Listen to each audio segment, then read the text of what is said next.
네, 안녕하세요 여러분. 엔젤 스윙 5회차 웨비나에 오신 여러분들 환영합니다. 우선 이제 저희가 웨비나를 시작하기 전에 마이크 체크와 영상 송수신에 대해서 한번 체크하는 시간을 가지려고 합니다. 그래서 여러분들 제 목소리가 잘 들리시나요? 들리시면은 그 채팅창에 잘 들린다라고만 말씀해 주시면 좋을 것 같고요. 안 들리시는 분이 있으면 당연히 또 알려주시면 좋을 것 같습니다. 그래서 마이크 체크 한번 하겠습니다.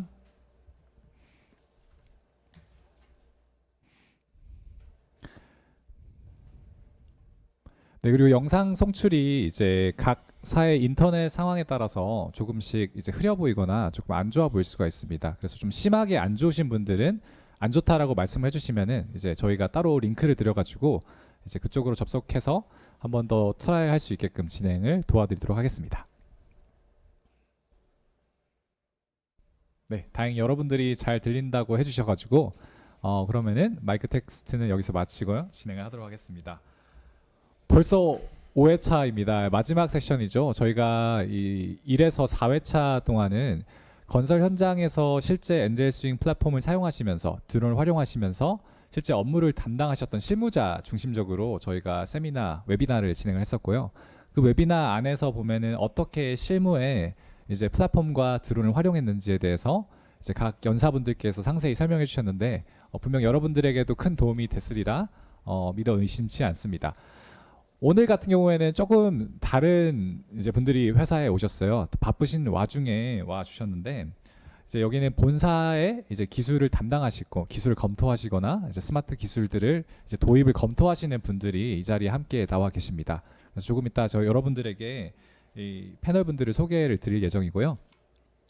우선 저희가 모인 이유가 어떻게 보면은 드론이라고 하는 스마트 건설 기술 중에 하나라고 하는 그 드론을 실제 업무에 도입을 해서 성과를 내고자 그리고 또 그것들을 어떻게 다른 건설사들과 현장에서 사용하고 있는지 궁금하셔서 이곳에 모인 것으로 알고 있습니다. 특히 오늘 같은 경우에는 각 본사에서 기술 담당자들이 어떻게 드론을 도입을 하셨고 도입했던 어려움과 또 시행착오들 그리고 경험들을 좀 자유롭게 토론의 형식으로 나눠보는 시간을 가질 텐데요. 그래서 전 그 연사의 발표와는 좀 다르게 토론의 방식으로 진행이 될 거니까 여러분들이 참고해 주시면 감사하겠습니다. 네, 그러면은 그 스마트 건설 기술 관계자분들이 지금 한 자리에 나와 주셨는데요. 제가 그럼 옆에 계신 패널분들 한 명 한 명씩 소개를 하는 시간을 갖도록 하겠습니다. 네, 옆에 계신 이재동 부장님부터 간략하게 소개를 해주시면 감사드리겠습니다.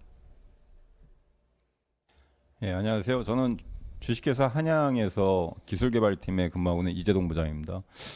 주로 담당하고 있는 업무가 기술 견적하고 스마트 컨스트럭션 관련된 도입에 관련된 업무들을 검토하는 업무를 진행하고 있습니다.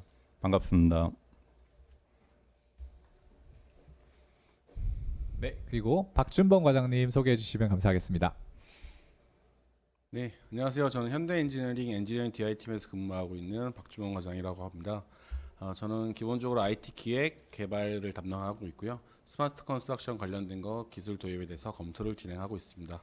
오늘 많은 이야기 나눴으면 좋겠고요. 좋은 시간이 되었으면 좋겠습니다. 반갑습니다. 네, 그리고 마지막으로 지영덕 책임님 인사해 주시면 감사하겠습니다. 네, 안녕하세요. GS건설 IT팀에서 근무하고 있는 지영덕 책임입니다. 저는 저희 팀에서 IT 신기술을 어떻게 하면 현장에 활용할 수 있을까를 검토하는 업무를 담당을 하고 있습니다. 예, 만나서 반갑습니다. 네, 이후에는 짧게 제가 오늘 또 사전 설문조사를 약 80분 정도가 해주셨는데 그 설문조사에 대한 내용도 공유를 드리고 이후에 이제 어떤 순서로 이제 저희가 토론을 진행할 건지에 대해서 간략히 안내를 드린 후에 저희가 토론을 시작하도록 하겠습니다. 그래서 화면을 전환해 주시면은 사전 설문을 보여드리도록 하겠습니다.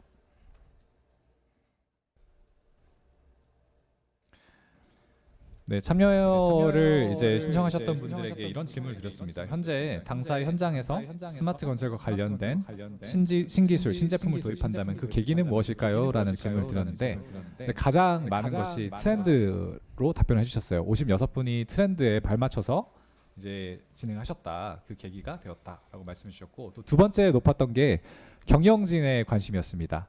또 아마 여러 기사나 또 뉴스나 광고를 통해서 이런 신기술 신제품에 대해서 접하시고 당연히 경영진들도 관심이 있을 것 같고요. 또 세 번째 또 높은 게 현장 사용자의 관심과 요구, 그리고 또 실무자, 신제품 신기술 담당자, 도입 담당자의 실무자의 담당자의 의지도 상당히 중요한 것 같습니다. 어떻게 보면 이들이 이제 그런 의지가 없다면 사실 도입이 될 수가 없겠죠. 이런 부분들로 일단은 집계가 되었습니다. 두 번째는 현장에서 드론과 같은 신기술을 확산 적용하기 어려운 점이 있다면 그 이유는 무엇일까요? 라는 질문을 드려봤는데요. 저희가 여러 가지 비슷한 질문을 드리지만 각 세션마다 참가하시는 분들 따라 조금씩 이게 좀 다르게 나오는 것 같아요. 보면은 이거는 똑같습니다. 현장 사용자들이 사용하기 어려운 신기술과 신제품. 네, 사실 사용하기 어려우면은 쓰지 않는다라는 게 어떻게 보면 저희들 모두의 공통적인 의견이고 여러 가지 저희도 제품을 써보고 해보면은 자연스럽게 어려우면 안 쓰게 되죠. 네, 이런 부분이 있는 것 같고 또 대동소이하게 나왔지만 나머지 부분도 상당히 또 중요한 요소라고 봅니다. 신기술 신제품에 대한 도입 절차가 좀 보수적이거나 도입하는 게 어렵다. 그 내부의 어떤 의사결정 체계라든지 또 이런 것들을 추진하기 위해서 어려운 점도 당연히 얘기를 해주셨던 것 같고요. 또 낮은 이해도, 신기술 신제품에 대한 낮은 이해도 또한 당연히 이걸 왜 도입해야 되는지도 모르고 어떻게 사용할지도 모른다면 자연스럽게 도입이 되지 않겠다라는 생각을 할 수가 있습니다. 당연히 예산과 관련된 문제가 있고 또 신기술 신제품들이 보면은 항상 그 광고하는 대로 정말 잘 되는 게 있고 또 아닌 것들도 있습니다. 아직 기술 성숙도가 높지 않기 때문에 낮은 신뢰도를 보여주기 때문에 사실 기술이 쓰기 어렵다라고 담당자들이 미리 검토를 하시고 판단하시는 경우도 있는 것 같습니다. 그리고 세 번째 질문은 그래서 이런 신기술 신제품들을 잘 도입하기 위해서 필요한 것들은 무엇인가요? 라는 질문이죠. 그래서 이를 극복하기 위한 것들을 여쭤봤고 51명의 이제 답변자가 현장 적용 실무 사례 등 레퍼런스 확보를 많이 하면은 좋겠다라는 그런 답변을 주셨습니다. 사실 엔젤 중에도 많은 분들이 이 레퍼런스에 대해서 많이 물어보시죠. 어떻게 보면 당연한 이유인 것 같습니다. 현장 교육 프로그램 및 프로세스 마련, 네, 말 그대로 프로세스와 교육. 우리가 빔을 도입할 때도 보면은 사실 현장에서 교육이 되어 있지 않고 담당자들이 쓸 줄 모르면은 현장에서 사실 빔을 쓰기가 참 어렵죠. 마찬가지인 것 같습니다. 드론도 빔만큼 어렵진 않지만 훨씬 더 쉽게 할 수 있지만 이런 교육도 필요하다라는 것도 말씀해 주셨습니다. 현장에서 사용하기 쉬운 제품, 네, 당연한 얘기고요. 네, 신기술 신제품의 기술적 검증, 측량 정확도라든지 이걸 가지고 무엇을 대체하느냐, 무엇을 또 효율화할 수 있느냐 했을 때 그 임계치 KPI가 어떻게 나오는지를 보는 것도 상당히 중요한 요소겠죠. 또 투자 대비 효용 가치 ROI라고 얘기를 하죠. 이 ROI가 어떻게 되는지, 그리고 또 발주처가 이거를 지원을 하는 건지 정책적인 어떤 제도가 마련돼서 발주처가 인정하는 측량 성과물로 드론으로 측량한 성과가 인정이 될 수 있는지 이런 부분들도 있을 것 같습니다. 네 번째, 이를 극복하기 위해서 엔젤신과 같은 소프트웨어 솔루션 제공사에서 해야 될 일은 무엇이라고 생각하나요? 가장 많은 분들이 플랫폼의 측량 정확도를 개선했으면 좋겠다. 그리고 신기술, 신기능의 빠른 개발과 적용들이 필요하다. 그리고 여러 가지 리얼리티 캡처에 사용하는 360 카메라, 레이저 스캐너들이 더 잘 호환됐으면 좋겠다. 이런 말씀을 주셨습니다. 저희가 잘 참고하고 제품 개발할 때 잘 반영하도록 하겠습니다. 다섯 번째, 현장 가상화 관련 현재 관심을 가지고 있는 스마트 건설 기술이 있다면 무엇인가요? 항목에 없는 키워드는 자유롭게 적어주세요. 가장 많은 게 드론으로 또 이렇게 답변을 주셨어요. 물론 저희가 이제 드론 관련 회사고 이제 드론 담당자들한테 이걸 보내다 보니까 당연한 것 같은데 또 한편으로는 또 드론이 정말 현장에서 적용했을 때 성공 사례가 났던 몇 안 되는 기술 중에 하나라고 저희는 보여집니다. 그리고 또 중요한 게 레이저 스캐너, 360 카메라, 그리고 로봇 이런 것들도 적어주셨네요. 여섯 번째, 현장 가상화 외에 현재 관심 가지고 있는 스마트 건설 기술이 있다면 무엇인가요? 이렇게 물어봤는데요. 모듈화 건설 기술에 많이 관심이 있는 것 같습니다. PC나 요새 되게 관심이 많고 또 실제 시공하는 사례들도 되게 많아지고 있죠. 이쪽도 관심이 많다고 해주셨고 AR, VR, MR 이런 현장을 가상화한 거를 또 현장 밖으로 꺼낼 수 있는 기술이라든지 또 현장에 내가 가지 않더라도 현장 안에 들어가 있는 것처럼 볼 수 있는 그런 기술도 관심을 가져주시는 것 같고요. 건설 자동화 로봇, MC, MG 장비 이런 부분들도 여러분들이 관심을 가지는 것 같습니다. 아마 마지막 질문으로 알고 있는데 드론과 같은 스마트 건설 기술의 성공적인 현장 적용이 있어 필요한 요소는 무엇일까요? 현장 사용자의 관심과 수요. 저도 되게 동감합니다. 네, 여러 현장에 적용시켜본 결과 현장 사용자의 관심과 수요가 없으면은 사실 드론도 아무리 좋은 기술이라도 적용이 안 되는 게 사실이죠. 또 해당 기술의 구체적인 현장 적용 사례, 현장 수요를 반영한 사용성 높은 제품, 여러 개 반복되는 키워드들이 나오는 걸 보면은 어떻게 보면은 정말 그 핵심 성공 요인들이 저희가 생각하는 것들이 잘 맞아 떨어지고 있다라고도 보여질 수 있을 것 같습니다. 그리고 이 웨비나를 통해서 여러분들이 궁금하시는 게 이제 각 회사들의 드론 데이터를 활용하고 어떻게 사용하고 있는지, 스마트 건설의 현 트렌드가 어떻게 되는지, 도입 확산에 대한 실무자의 의견, 또 도입 계기 및 방법, 스마트 기술 뭐 이런 부분들에 대한 관심들이 여전히 있으니까 이 웨비나가 또 추진이 됐겠죠. 그러면은 더도 말고 5회차 오픈 디스커션 구성에 대해서 간략히 안내해 드린 후에 디스커션을 시작해 보겠습니다. 그래서 크게 제가 앞단에 발표를 살짝 진행을 할 거고요. 네, 길지는 않게 짧게 한 5분 정도만 진행할 거고 그 이후부터는 좀 자유롭게 토론을 진행하도록 하겠습니다. 크게 두 세션이 나눠져 있죠. 하나는 드론과 관련된 초점이고 사실 에너지의 한 60%에서 70%는 여기에 맞춰서 시간을 배분할 예정이고요. 발표 두 번째는 스마트 건설 기술 트렌드에서 뭐 최신에 나왔던 영상이나 최신까지는 아니지만 그래도 좀 보면은 좀 재밌는 영상들을 제가 좀 준비해 왔는데 영상을 보면서 같이 좀 디스커션을 해보면은 재밌을 것 같습니다. 그리고 마무리 짓고 웨비나를 마치는 구조로 가도록 하겠습니다. 자, 그러면은 이제 한번 드론 기술 트렌드에 대해서 한번 보죠. 지난 회에도 제가 잠깐 소개드렸지만 이제 드론에 그 사진 측량 플러스 이제는 레이저 스캐너가 달립니다. 라이다라고 하죠. 이런 라이다 장비가 달리기 때문에 이 값도 예전에는 거의 몇 천만 원에서 억까지 이렇게 했던 장비였는데 이제 훨씬 더 싸게 나오고 있죠. 이런 장비들이 달리게 됨으로써 아마 분명 이제 뭐 밤에도 이렇게 비행이 가능할 거고 사진 측량으로는 못 얻었던 정확도도 얻을 수 있게 되는 게 하나의 또 트렌드가 될 것 같습니다. 그래서 내년도부터는 이런 드론들이 현장에 또 활기치지 않을까 생각해 보고요. 물론 엔젤스용에서 저런 드론을 먼저 구입해서 먼저 검증해 보고 여러분들에게 백서들을 드려서 그 정확도와 그 활용도에 대해서 안내해 드리는 것은 당연하겠죠. 발전하는 드론의 자동 비행 능력을 보시면 여러분들도 아마 놀라실 거예요. 그래서 함께 영상을 시청하면서 보도록 하겠습니다.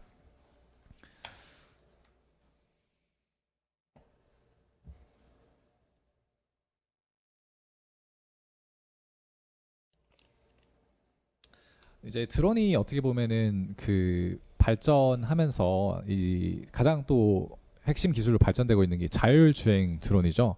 근데 일반적으로 웨이포인트를 찍어서 이제 사진을 찍고 오는 그런 드론과는 다르게 지금 영상에서 보시는 드론은 드론 자체에 이제 이미지 센서들과 여러 가지 센서들이 달려서 그 장애물들을 스스로 피해가고 스스로 모델링을 해서 그 사이사이를 비행할 수 있는 그런 능력을 가집니다. 지금 보시는 게 드론 자체에서 구축하고 있는 3D 지형 형상을 저렇게 드론이 자체적으로 점검을 하고 있는 모습을 볼 수가 있고요. 이렇게 어려운 구조물 안에도 이제는 들어가서 드론이 날 수 있는 정도로 하드웨어 기술들은 점점 더 진보하고 있다. 그리고 앞으로도 더 진보할 거다라는 거 우리들이 예상해 볼 수가 있습니다. 이미 이거는 이제 실제 상품으로 존재하는 제품이고요. 이 상품을 보시면 지금 이제 교량 하부에 가서 이제 검사하는 사진을 사람이 원래는 이제 인스펙션을 했다고 보면은 이제는 드론에 자동 입력된 경로를 스스로 비행하면서 하는 그런 놀라운 영상을 볼 수가 있죠. 근데 이거는 제가 이제 실제로 써보지 않았기 때문에 추천드리거나 할 수는 없습니다. 제가 써보고 저희 회사 검토가 마친 후에 진짜 저런 게 가능하면은 이제 건물의 외벽이나 어떤 좀 복잡한 구조물, 타워 크레인을 피해서 이렇게 비행도 할 수 있으리라 생각이 됩니다.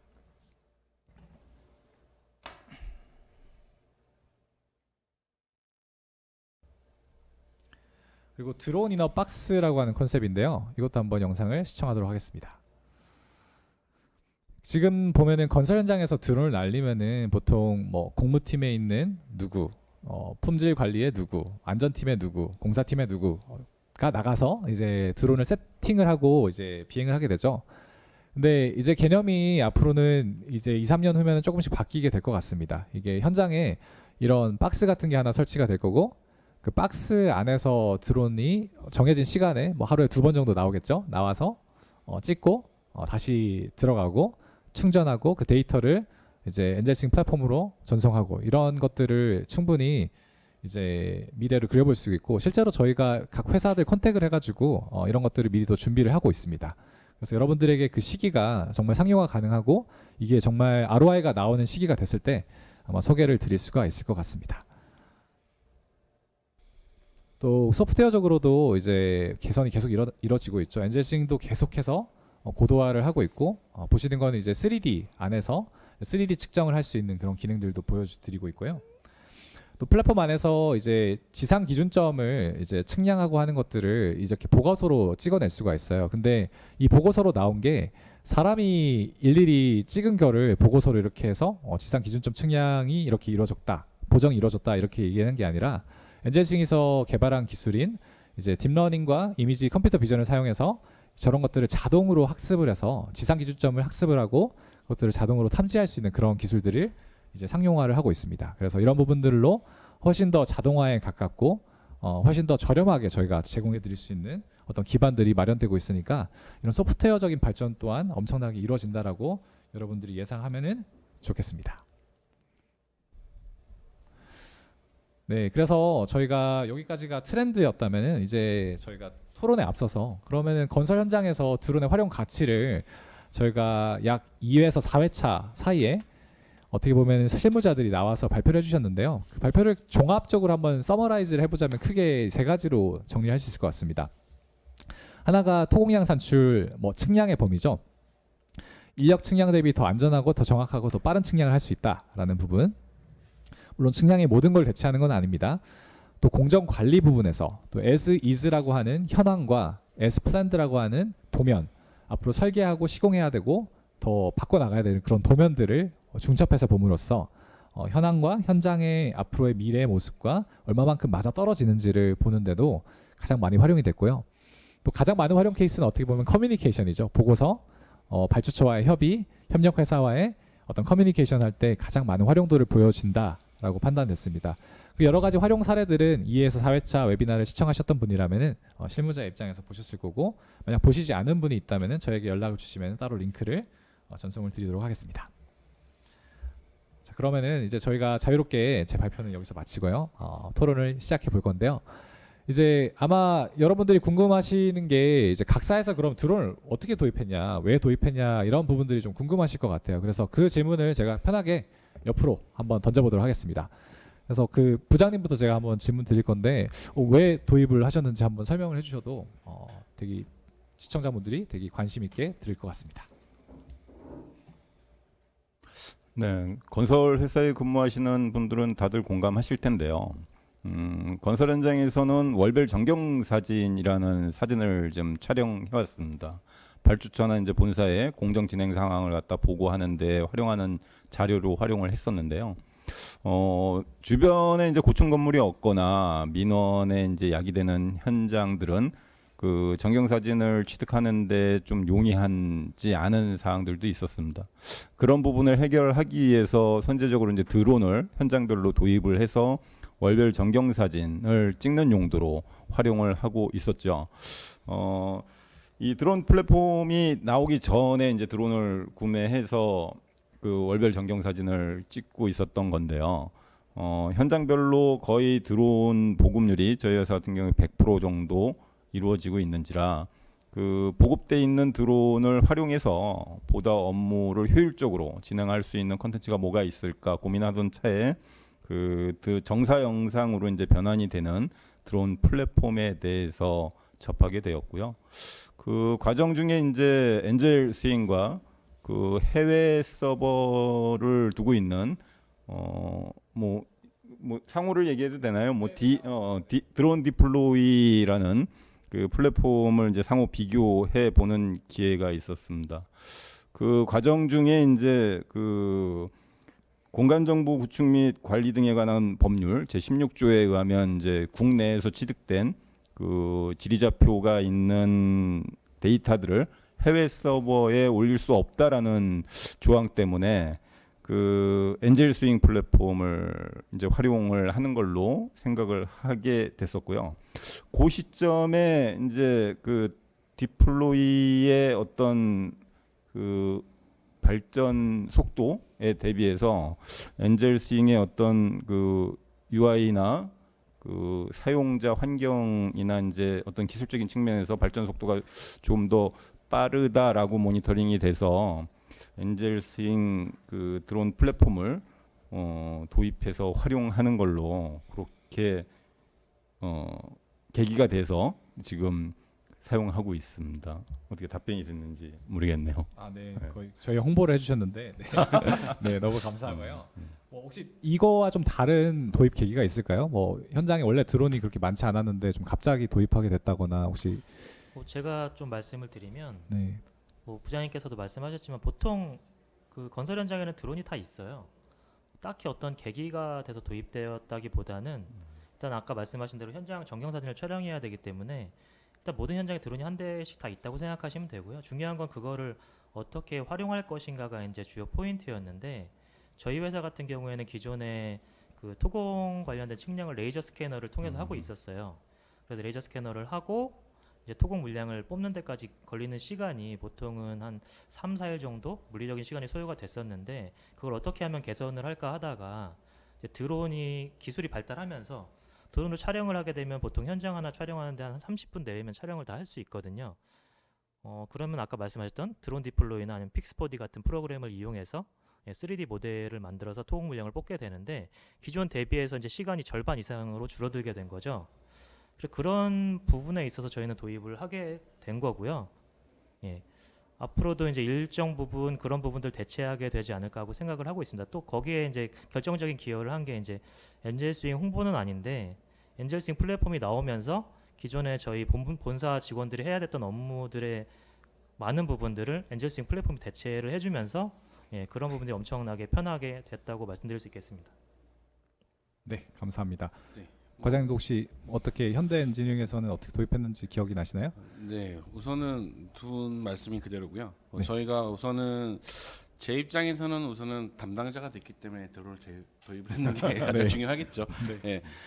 우선은 드론이라는 그 기체 자체는 말씀하신 것처럼 뭐 전 현장에 다 가지고 있는 경우가 대부분이라서 드론을 도입을 필요했다라고 할 수는 없는 것 같고요. 드론 소프트웨어에 대해서 왜 도입을 했냐라고 물어보시는 거라면 기본적으로 이제 또 저희 회사랑 인도네시아의 그 재해복구를 함께 이제 수행을 또 엔젤 스윙과 하는 그런 함께 했었던 경험도 있고요. 네. 그걸 통해서 이제 이러한 플랫폼이 있다라는 걸 저희들이 알게 됐고 뭐 빔 관련된 학회나 뭐 이런 그런 걸 세미나를 다니다 보니까 이러한 드론 관련된 소프트웨어를 도입을 해서 쓰면 훨씬 현장에 도움이 많이 되겠다라는 그런 정말 막연한 기대감으로 이제 처음 시작을 했는 거죠. 그렇게 파일럿을 시작을 했다라고 보시는 게 가장 뭐 현실적인 대답일 것 같습니다. 네, 알겠습니다. 그렇게 이제 기술을 어떻게 보면 처음 도입해서 처음 검토를 가장 먼저 하신 분들이잖아요. 검토를 하셨을 때 어떠셨어요? 이게 조감도 찍고 원래 공정 보고용을 하다가 이제는 사진을 수백 장 찍고 그걸 가지고 정사 사진 그리고 3D 모델 메시 이런 것들을 생성해가지고 우리가 뭔가를 만들어서 엑스트라 결과물이죠. 그걸 활용하려고 이제 또 그런 노력들을 해보셨을 텐데 그런 것들을 이제 처음 리얼리티 캡처로 이제 쓰셨을 때 어떠셨을지도 좀 궁금한데 혹시 또 얘기해 주실 분이 있을까요? 저희가 이제 드론으로 촬영된 이미지는 사실 이제 이미지입니다. 그 이미지의 특성상 이제 픽셀에 대한 오차 범위를 가지고 있다라는 생각을 해서 그 초기에는 어떤 측량, 그러니까 엔지니어가 생각하는 측량의 어떤 개념이 아닌 어떤 측정의 개념으로서 받아들이고 도입을 했던 건 사실인데요. 사실 과거에 저희가 토공량을 갖다가 현장에서 관리를 할 때는 아직까지도 덤프 운행 대수를 세서 그걸로 토공량의 어떤 반출량을 추정하는 형식으로 지금 진행을 하고 있습니다. 물론 이제 경험이 있으신 분들은 다들 알겠지만 이게 토사일 때와 암일 때 적재할 수 있는 양들을 사전에 업체하고 이제 협의한 양을 가지고 진도 관리를 하게 되는데요. 그 부분만큼 조금 정말 정확하고 정밀하다라고 판단하기엔 좀 애로사항이 있었습니다. 그래서 기성량이나 이런 것들을 촬영을 이제 통해서 드론 촬영을 통해서 토공량을 산출을 하고 하는 과정 중에 그 밝혀진 뭐 엔젤 스윙 쪽에서도 여러 스터디를 해서 그 드론 측량 결과물에 대한 어떤 정확도에 대한 것들도 검증을 많이 했지만 그 자체적으로 파일럿을 진행하면서도 처음에는 어떤 이미지에서 오는 오차들이 분명히 존재할 것이다라는 걸 가지고 했었고요. 사실은 오차가 있는 것은 맞습니다. 오차는 있으나 그게 통상적으로 저희가 사용하는 데이터로서 오차 범위 내에서는 근사하게 들어온다고 판단을 하는지라 그거에 의존해서 지금은 현장 관리를 할 수 있는 프로세스를 구축해 나가고 있는 상황이고요. 정밀하게 이제 뭐 측정하고 측량하는 것들에 대한 데이터들을 그 취득하는 과정이 용이하고 그것들을 어떻게 활용할지 그 활용 방안이 아직 건설사 쪽에서 구체화되어 있지 않은 것 같습니다. 앞서 얘기했던 것처럼 그 활용 방안에 대한 어떤 레퍼런스가 많이 공유되고 개발이 된다라고 하면 뭐 여러 가지 스마트 컨스트럭션 관련된 그 기술들 중에서도 진입 장벽이 좀 상대적으로 낮고 그 지금 저희가 진행하고 있는 업 환경에서 생산성 향상이라든가 업무 효율적인 측면에서 충분히 효과성을 입증할 수 있는 부분이라고 생각이 듭니다. 감사합니다. 그 잠깐 다시 조금 더 그 도입 계기와 관련해서 조금 더 연속되는 질문을 드리는 게 맞을 것 같아서 제가 질문을 좀 바꿀 것 같은데요. 그 도입하는 데 있어서 좀 장애물이 됐던 게 있었나요? 그 왜냐하면 새로운 기술 아까 전에도 저희가 그 세션에 그 어떤 점이 어려우셨나요? 또는 이제 왜 도입하시게 됐나요? 어떤 분들은 트렌드로, 어떤 분은 경영진의 어떤 의사로 도입을 했다고 얘기를 하셨는데 또 이런 것들을 도입하시고자 하는 그런 의지가 있는 분들 또는 이미 도입하시기로 결정을 하고 이제 내가 이걸 운영하고 실험해 봐야 되는 입장에서 어떤 장애물들 좀 방해 요소 이런 것들도 분명히 있었을 것 같은데 분명히 얘기해 주실 수 있는 부분들이 있다고 생각해서 한번 여쭤보겠습니다. 그럼 그건 제가 먼저. 네, 과장님. 예, 우선은 가장 큰 장애물은 오히려 내부에 있다고 너무 큰 기대감이 가장 큰 장애물인 것 같습니다. 그러니까 드론에 대한 너무 막연한 기대감들이 높다 보니까 이거를 하면 무엇을 대체할 수 있고 어떤 효과를 뽑을 수 있고 가성비를 뽑을 수 있고 이런 것에 너무 초점이 맞춰져 있다 보니까 그러한 기대감에 부응을 하려고 이제 데이터를 분석해보고 이제 진행을 해보면 실제로는 그렇지 못했던 부분이 실제로 한계가 존재를 하기 때문에 그 부분에 대해서 이제 설득을 하거나 위에 분들한테 설명하기가 굉장히 어렵죠. 예, 그 부분이 저는 가장 크다고 생각을 합니다. 뭐 제가 생각할 때는 가장 어려운 부분은 사실은 어떻게 활용할까에 대한 부분이 가장 어려운 부분인데요. 실질적으로 현장에 가서 이제 이 드론이라든지 뭐 BIM 이런 걸 활용하는 걸 보여드리면 일단은 되게 놀라워하시고 신기해하시죠. 근데 우리 현장에 그럼 어떻게 사용할 거냐라는 질문을 하시게 되면은 그거는 저희가 답해드릴 수 있는 부분은 아니거든요. 기술이 이렇게 가능하다는 건 말씀드릴 수 있어도 이 현장에 반드시 이 케이스가 필요합니다라고 말씀드릴 수 있는 부분이 아니기 때문에 그런 부분은 오히려 현장에서 좀 검토를 더 하시고 어떤 식으로 활용해야 될지 현장에서 더 우선적으로 생각을 하셔야 되는 부분이라고 생각을 하고요. 아까 이재동 부장님 말씀하신 것처럼 일단 드론에 있어서 가장 어려운 부분은 정확도에 있는 것 같아요. 사진 측량의 이제 한계라고도 볼 수 있는데 저희 회사 같은 경우는 아까 말씀드렸듯이 레이저 스캐너를 통해 이제 스캔을 하고 있지만 이제 레이저 스캐너에 대해서 의심을 하는 사람은 없어요. 근데 이제 드론에 대해서 의심하는 사람 많거든요.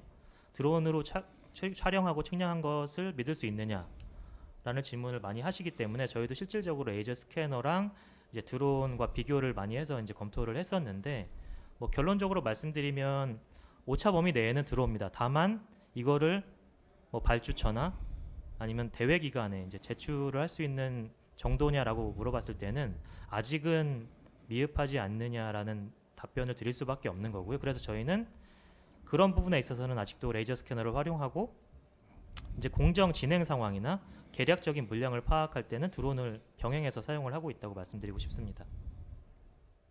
네. 그래서 두 분이 이제 박주원 과장님은 큰 기대감이 또 너무한 큰 기대감이 어떻게 보면 하나의 장애물이었다. 또 그 책임님께서는 사진 측량의 한계, 정확도에 대한 한계 부분에서 좀 장애물이었다라고 얘기해 주셨는데 혹시 부장님이 또 보셨을 때 장애물이라고 할 수 있거나 좀 어려웠던 부분들이 있었을까요? 예. 그러니까 드론 플랫폼으로 정사 영상을 변환을 했을 때 나타나는 이제 3D 이미지들을 그 사용자들이 이제 보신 분들은 좀 확인할 수 있을 거예요. 그 카메라가 이제 촬영하는 어떤 초점이나 앵글의 영향 때문인지 그 물이 고여 있는 부분, 그리고 숲풀, 그러니까 나무 부분이 있는 부분에 대한 것들은 그 영상이 이제 정확한 어떤 데이터로 인식하기에는 조금 왜곡되는 부분이 있습니다. 그게 이미지에 대한 차이인지라 그런 부분들이 이제 물론 이제 데이터 가공을 통해서 토공량을 추출하고 하는 데에는 뭐 정리를 할 수 있는 컨트롤 가능한 부분이라고는 생각을 하지만 그런 어떤 데이터의 정밀도 측면에서는 이미지 부분인지라 저희가 그 드론을 고도에서 날릴 때 고도별 그 픽셀당 오차 범위라는 게 이제 그 촬영하는 프로그램상에서도 확인을 할 수 있는 사항이 있거든요. 그래서 그 정도 범위 내에서는 저희 토공량이나 이런 것들을 관리하는 데 있어서는 오차 범위 내인지라 크게 개의치 않는데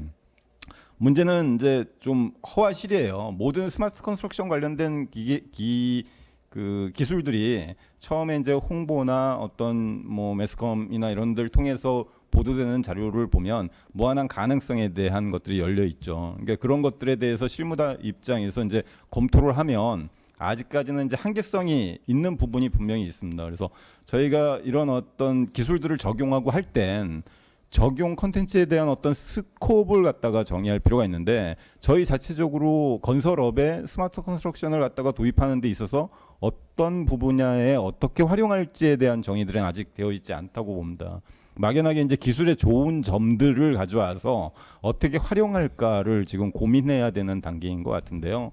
뭐 각 사별로 이제 뭐 네트워크를 연결해서 뭐 여러 가지 성공 사례나 레퍼런스들이 준비가 된다라고 하면 그런 것들이 건설 엔지니어들에게 이제 공유가 되고 그러므로 해서 이제 붐이 이루어지면 좋을 것 같은데 과거에 이런 것들이 없었다 해서 저희가 오시공을 했고 공사를 잘못해왔던 건 아니라고 봅니다. 분명히 뭐 공사도 잘 됐었고 다 합리적으로 일은 이루어졌으나 우리가 익숙하게 일을 하던 것들을 보다 편리하고 쉽게 대처할 수 있는 즉 뭐 보다 더 잘할 수 있는 일에 집중할 수 있게끔 그런 어떤 데이터를 취득하고 처리하는 방법에 대해서는 충분히 활용 가치가 있을 거라고 저희는 바라보고 도입하고 추진하고 있는 중입니다.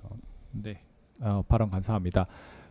아마 지금 보고 계시는 여러분들이 저희도 이제 이렇게 화면상에 보여요. 김세영 책임님이라고 또 저기 보이고 제가 손 한번 흔들어 볼게요. 또 다른 분들도 지금 꽤 계신데 지금 질문을 저만 던질 게 아니라 이제 저희 같이 좀 던져보는 시간을 가졌으면 좋겠어요. 그래서 채팅창에 간략하게 질문들을 올려주시면은 제가 그 질문을 또 같이 연달아 또 질문을 드리면서 답변도 받고 한번 그렇게 진행을 해볼 테니까 좀 자유롭게 질문도 해주시면은 좋을 것 같습니다.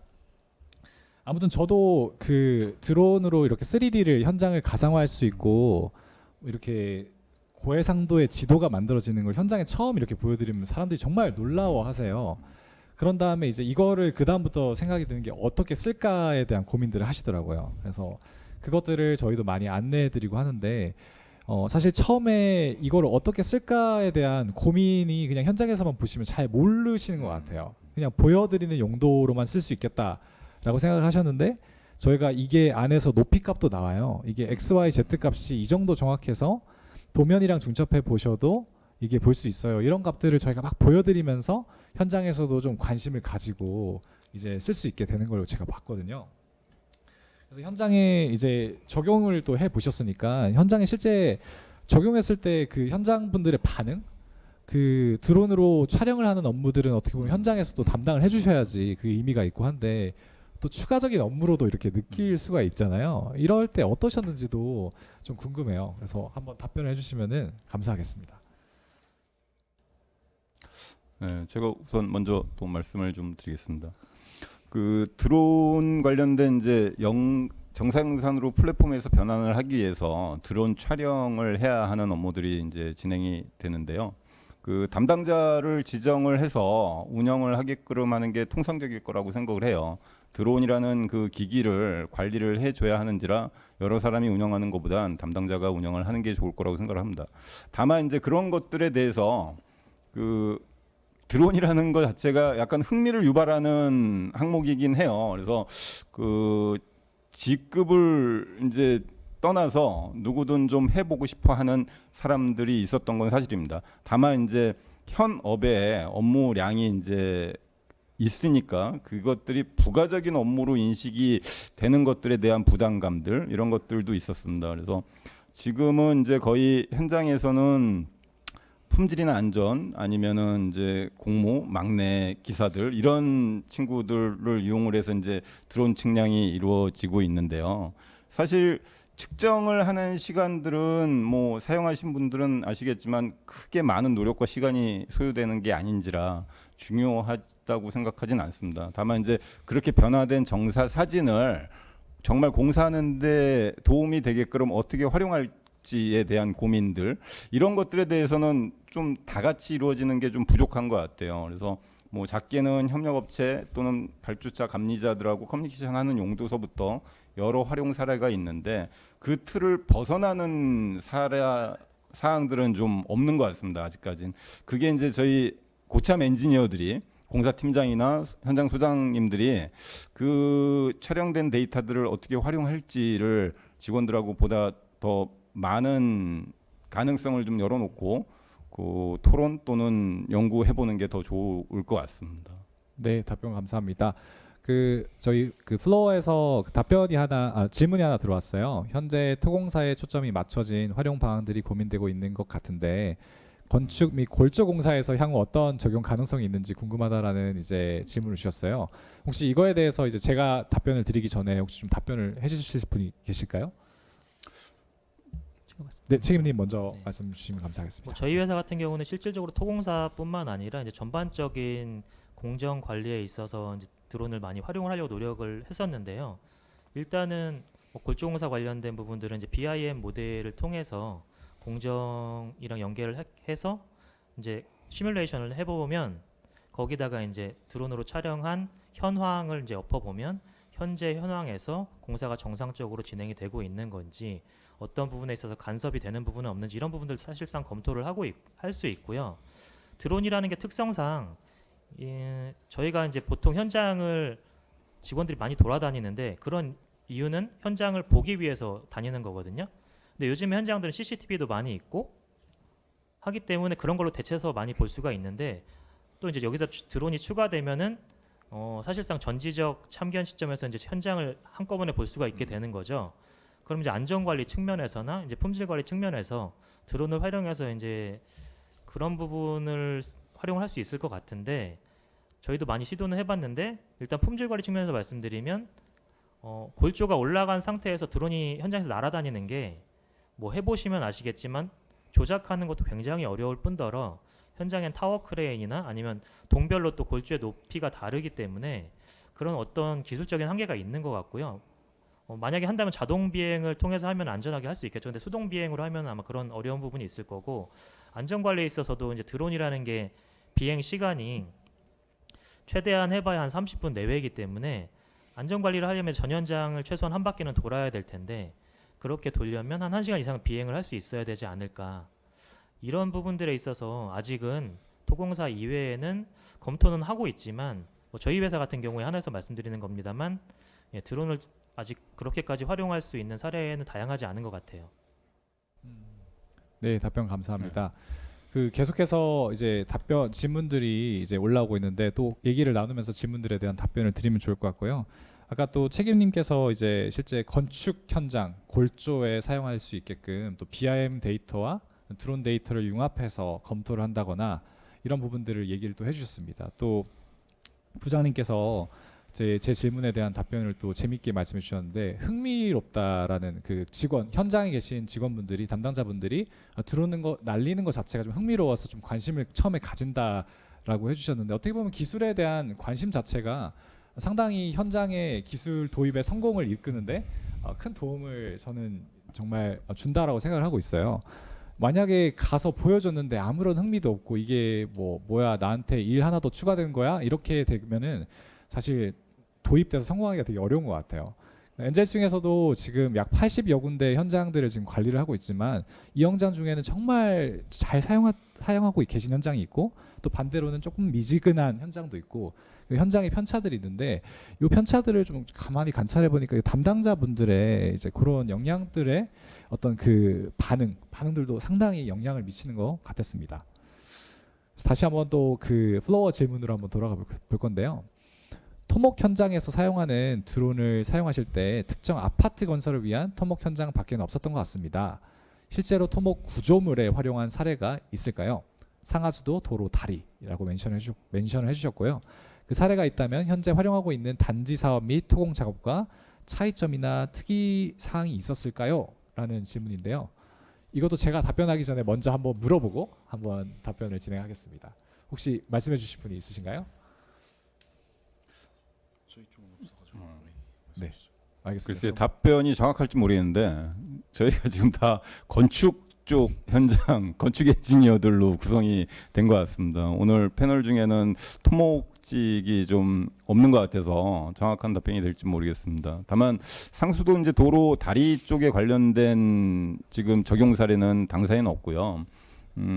제가 최근에 이제 파일럿 개념으로 좀 적용했던 게 저희가 도로공사에도 해당이 되는지 모르겠습니다. 토목 현장에도. 근데 건축 현장에서는 그 단지 내 토목, 부대 토목이죠. 단지 내 토목할 때 맨홀의 위치가 도면하고 상당히 좀 다르게 시공되는 케이스가 많이 있더라고요. 그래서 준공도서 상의 이제 맨홀의 위치와 실제 시공되어 있는 맨홀의 위치는 거의 대부분이 다 어느 정도의 그 오차를 좀 가지고 가는 것들을 좀 발견했습니다. 그래서 그 부대 토목 관로공사 진행되는 사항들을 그 드론을 이용해서 측량을 하고 그 측량된 데이터를 도면을 엎어서 차이나는 부분들로 수정을 해서 이제 도면 작업을 좀 했던 사례들은 가지고 있고요.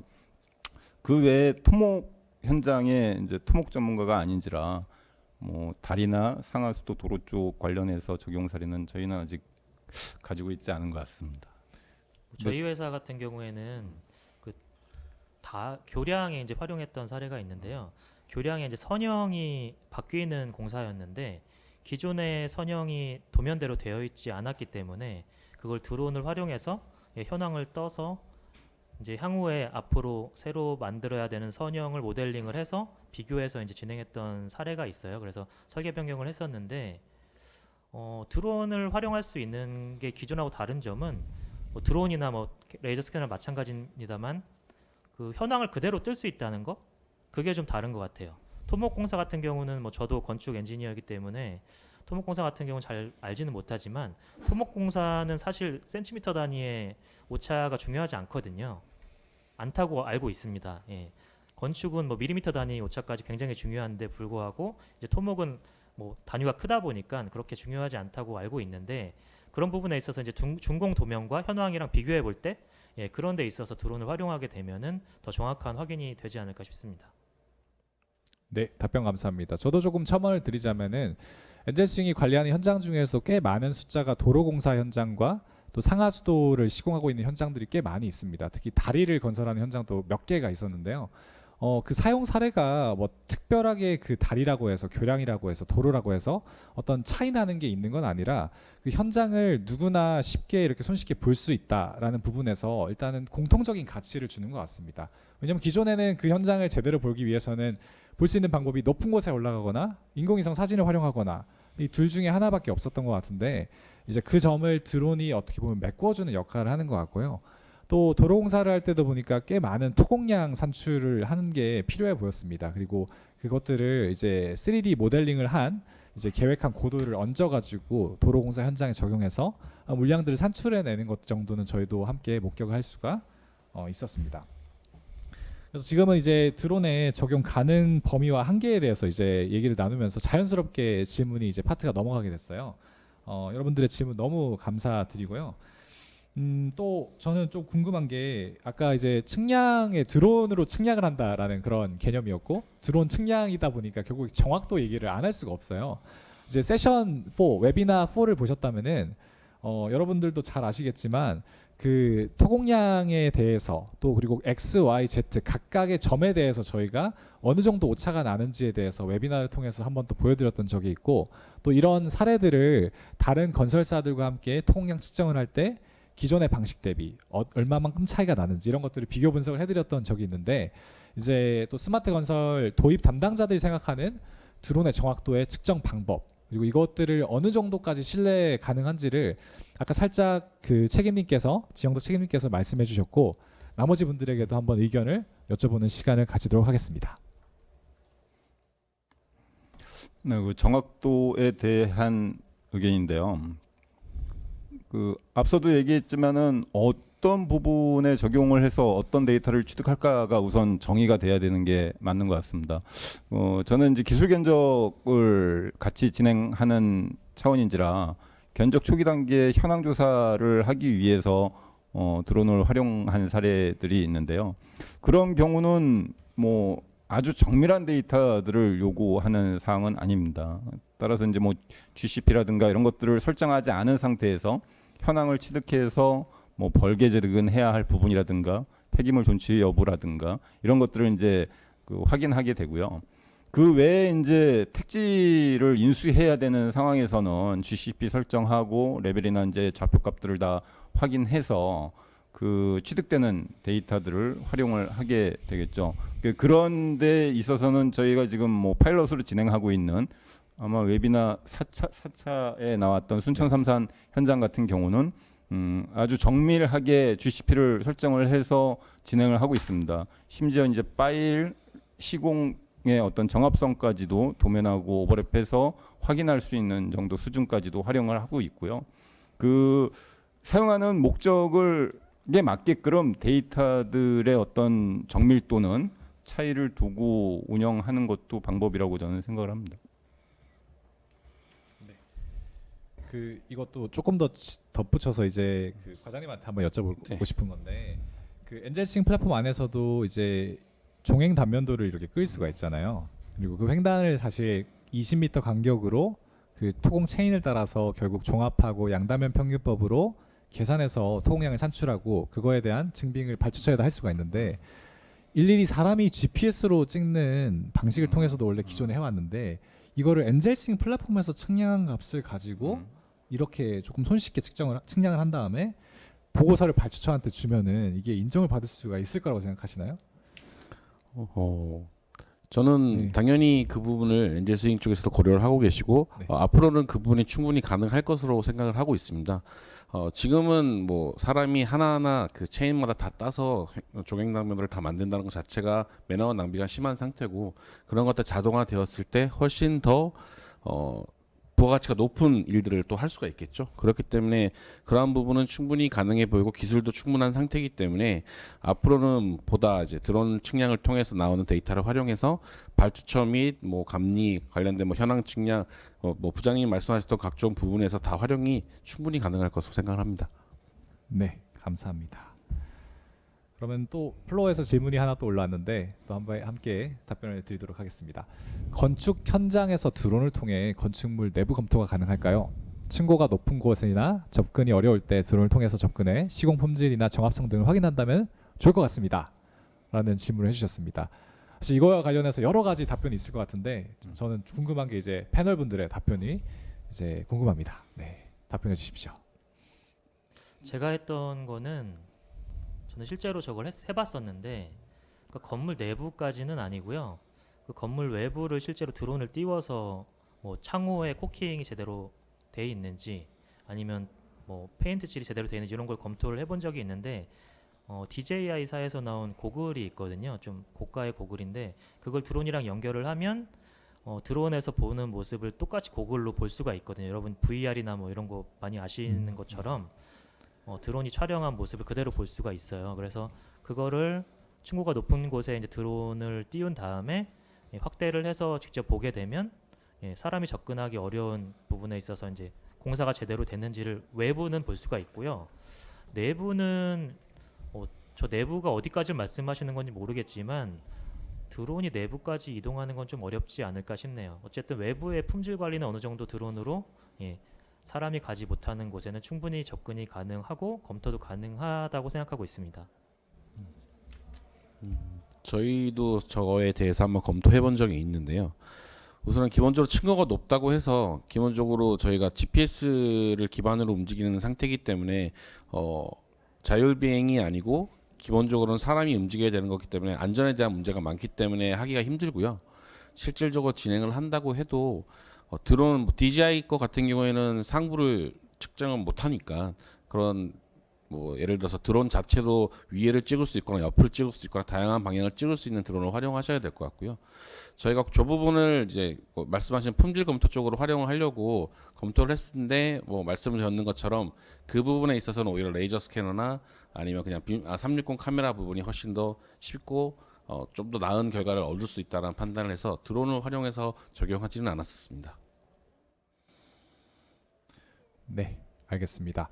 그 제가 봤을 때도 건축물 내부는 현재의 기술도 조금 어려울 것 같고요. 아까도 자율비행 드론이 조금 더 진보된 자율주행 기술을 보여주었지만 아직은 내부는 조금 위험할 것 같다.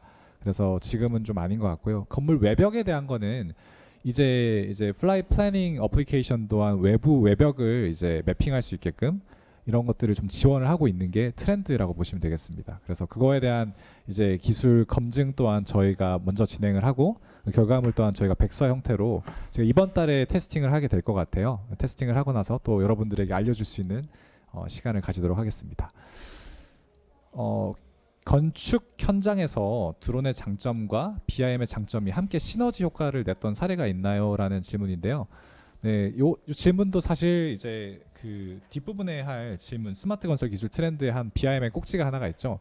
요때랑 하면 좋은데 이미 질문이 나왔으니까 함께 답변을 드리면 좋을 것 같습니다. 제가 하나 답변을 먼저 드리자면은 우선 엔젤싱 플랫폼에 이제 BIM 데이터의 일부분이 이제 올라가기 시작했습니다. 특히 토공에 대한 BIM을 이제 엔젤싱 플랫폼에다가 업로드를 해주시면은 그 모델 기반으로 현 지방구를 이제 계산해가지고 토공 물량이 얼만큼 되는지를 산정하는데도 일단은 시너지를 낼 수 있는 하나의 요소라고 제가 한번 소개를 드리면서 해당 질문을 패널분들에게 넘겨드려 보겠습니다.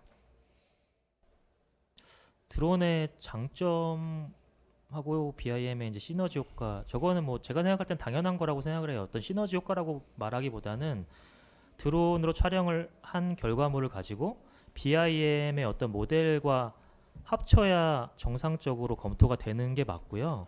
드론이나 BIM 따로 이렇게 활용하게 되면은 오히려 효율성이 떨어지는 거고, 드론으로 촬영한 게 이제 결과적으로는 이제 현황이 되는 거잖아요. 그래서 건설사나 뭐 다른 회사도 마찬가지겠지만 특히 저희 기술자들이 하고 싶은 거는 전지적 참견 시점에서 현장의 현황을 그대로 보고 컴퓨터에서 보고 싶은 게 실질적으로 하고 싶은 거거든요. 왜냐하면은 객관적으로 현장을 보고 싶으니까 현장에서 이제 자기 판단하에서 이제 현장을 보게 되면 자기 경험이나 아니면 기존에 해봤던 뭐 그런 사례들 위주로 판단을 하게 되는데, 아무래도 컴퓨터로 이거를 옮겨오게 되면 보다 객관적인 시점으로 볼 수가 있고 객관적인 판단이 가능하기 때문에 드론으로 현황을 촬영해 오고 또 BIM으로 앞으로 해나갈 그런 모델들을 만들어서 같이 보는 게 맞다고 생각을 하고 있습니다. 네, 그 부분에 대해서 이제 그 빔 데이터와 드론 데이터의 이제 시너지 부분에 대해서는 한 번쯤 이제 고민해봐야 할 부분이 있다고 저희는 생각을 해요. 그 드론 같은 경우 현재 기술상 이제 건축물이 이제 올라가게 되면 수직면들에 대한 드론 촬영은 별도 기존 촬영 방법과는 좀 다른 촬영 방법으로 해야 3D 메시가 정확하게 구현이 됩니다. 그래서 현재까지는 저희는 토공 부분에서 건축물의 지하층 완료 시점까지를 드론 적용 시기로 보고 회사에서 그렇게 방침을 정해서 지금 운영할 계획을 가지고 있고요.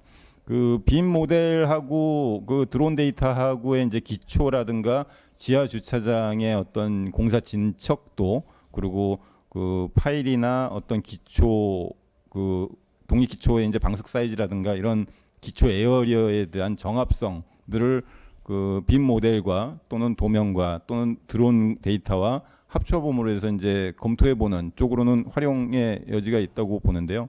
건축물 지상부로 이제 올라가게 되면 촬영 방법을 좀 달리해야 되는 부분과 드론 데이터로 취득되는 3D 이미지를 처리하는 방법에 있어서는 조금 고민을 좀 더 해봐야 할 사항이라고 판단하고 있습니다. 네, 답변 감사합니다. 그 플로어의 질문이 이제 해당 그 드론 적용 가능 범위와 한계에 대해서는 이제 어느 정도 나온 것 같고요. 이제 자유토론 세 번째 주제인 운영 현황과 향후 계획에 대해서 한번 저희가 얘기 나눠보는 시간을 가지면 좋을 것 같습니다. 지금 여기 계시는 패널 분들의 공통적인 특성이 이제 각 회사마다 엔젤싱 플랫폼들을 한두 곳 현장 쪽에서 어느 정도 적용을 해보시고 그거에 대한 이제 어떤 결과물들을 얻을 수 있는지 어떤 효과가 있는지를 어느 정도는 맛본 분들이라고 저는 말씀을 드리고 싶습니다. 그래서 그것들을 한번 경험을 해보시고 앞으로는 어떻게 이 기술들을 적용시킬 수 있을지 그 이후에 어떤 것들을 저희가 더 해서 이제 향후에 더 많은 혜택을 여러 현장에 좀 퍼뜨릴 수 있을지 이런 고민들이 저희도 같이 하고 있고 아마 담당자분들도 하고 계실 건데 이제 각 사의 담당자분들은 어떤 고민을 하고 계신지 한번 여쭤보도록 하겠습니다. 예, 1차 때부터 이제 4차까지 웨비나가 진행이 되면서 제가 알기로는 이제 세계 현장에 대한 어떤 적용 사례들을 같이 공유했던 걸로 알고 있습니다. 그 공유했던 사항들의 이제 공통점들이 있고요. 또 아직 생각하지 않았던 부분까지도 저게 정말 가능할까라고 생각했던 부분들도 있습니다. 근데 그 드론으로 촬영한 데이터의 어떤 이제 한계점을 우리가 이해를 하고 그 부분을 기존에 저희가 생산 활동을 하고 있는 그러니까 공사 현장에서 관리 활동을 하고 있던 엔지니어 입장에서 어떤 식으로 활용을 하는 게 그 공사 관리를 하는 데 있어서 더 많은 이득을 얻을 수 있을까라는 걸 같이 고민해야 되는 시점이라고 저는 생각을 하고요. 건설 관련된 이제 스마트 컨스트럭션이라는 것들이 대부분이 그 도입되는 초기는 그 건설 현장에서 필요해서가 아니라 어떤 그 기술 자체의 어떤 그 장점들이 부각이 되면서 그런 것들 건설 쪽에도 융합을 해보자라는 게 태동이 다 되는 걸로 생각을 합니다. 그런 관점에서 건설 현장은 조금 뭐 웨비나 1차 때도 뭐 박원영 대표가 얘기했던 것처럼 타 산업 대비 좀 디지털로의 어떤 전환되는 게 좀 느린 게 현실이라고 생각을 하는데요.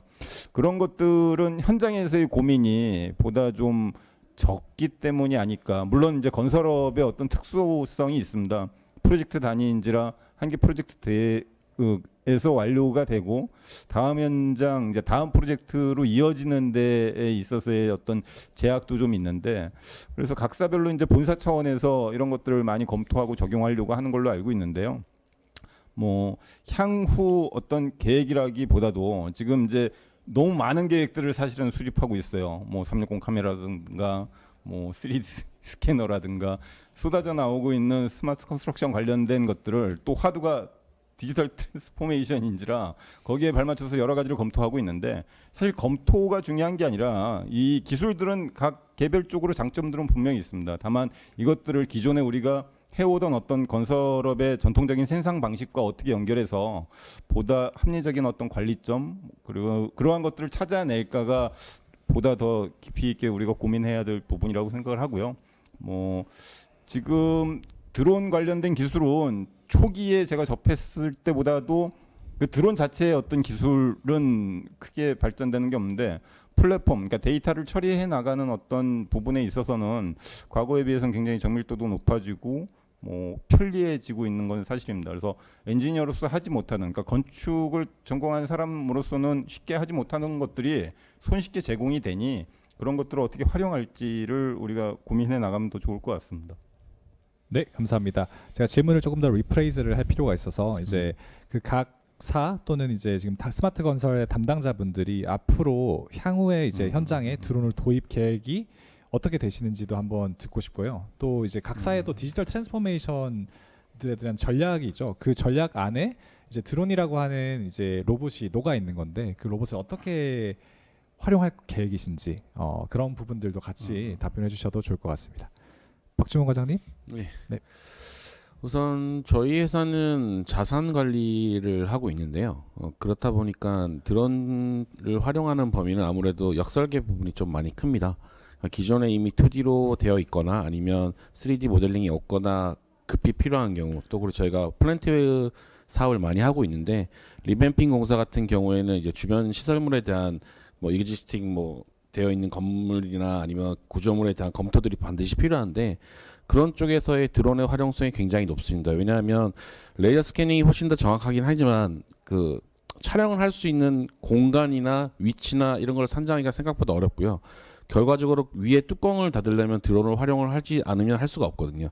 그러니까 그런 부분을 봤을 때 저희 쪽에서는 그러한 포인트 클라우드를 최대한 많이 획득해서 그것들을 3D 메쉬화 시키고 모델링화 시키는 방법에 대해서 계속 검토를 하고 있고, 그 부분이 아마 저희 회사로서는 가장 맞는 방향성이라고 생각을 하고 있습니다. 네. 드론에 한해서 뭐 향후 계획을 간략하게 말씀드리면 제 개인적인 입장인데요. 저 같으면 그냥 전 현장에 엔젤 스윙을 도입하는 게 향후 계획이라고 말씀드리고 싶습니다.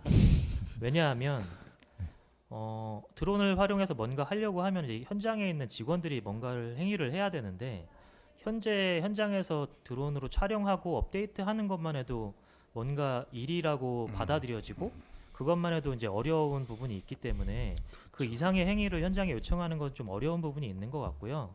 그 결과물을 가지고 어떻게 활용할 것인가에 대해서는 엔젤 스윙에서 충분히 고민하고 있고 검토하고 있는 걸로 알고 있습니다. 그래서 엔젤 스윙의 방향을 잘 따라가면 충분히 현장에서 필요한 것들을 얻을 수 있다고 생각을 하기 때문에, 앞으로 뭐 드론의 활용 계획이라고 말하면 다시 한번 말씀드리면 엔젤 스윙의 방향에 따라서 전사의 엔젤 스윙을 적용하는 것이 저희의 향후 계획이라고 말씀드리고 싶고요.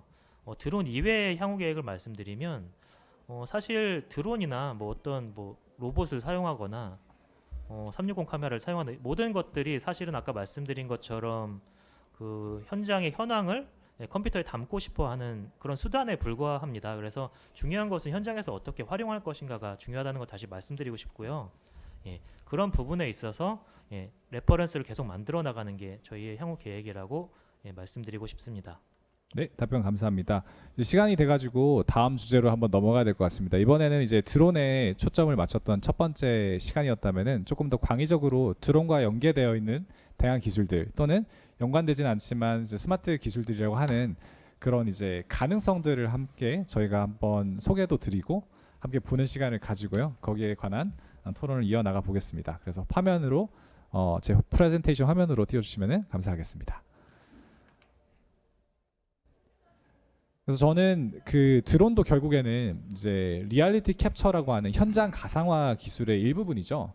현장에 있는 정보를 이제 디지털화 할 수 있는 장비가 어떻게 보면 드론인 거고, 드론뿐만 아니라 레이저 스캐너도 있고 360 카메라도 있고 GPS도 있었고 광파기도 있었고 여러 가지 현장에 있는 정보들을 수집할 수 있는 장치들이 있는 게 저는 리얼리티 캡처 장비라고 저는 말씀을 드리고 싶고요. 그 중에 이제 드론으로 사진을 찍어가지고 측량을 했다라는 부분이 있었고, 또 앞으로 미래에는 이제 레이저 스캐너가 드론에 달려서 조금 더 싸게 할 수 있겠죠. 지금은 좀 비싸서 많이는 못 쓰고 있지만 싸게 할 수 있는 그런 상용화된 제품이 곧 나올 거라고 제가 말씀을 드렸습니다.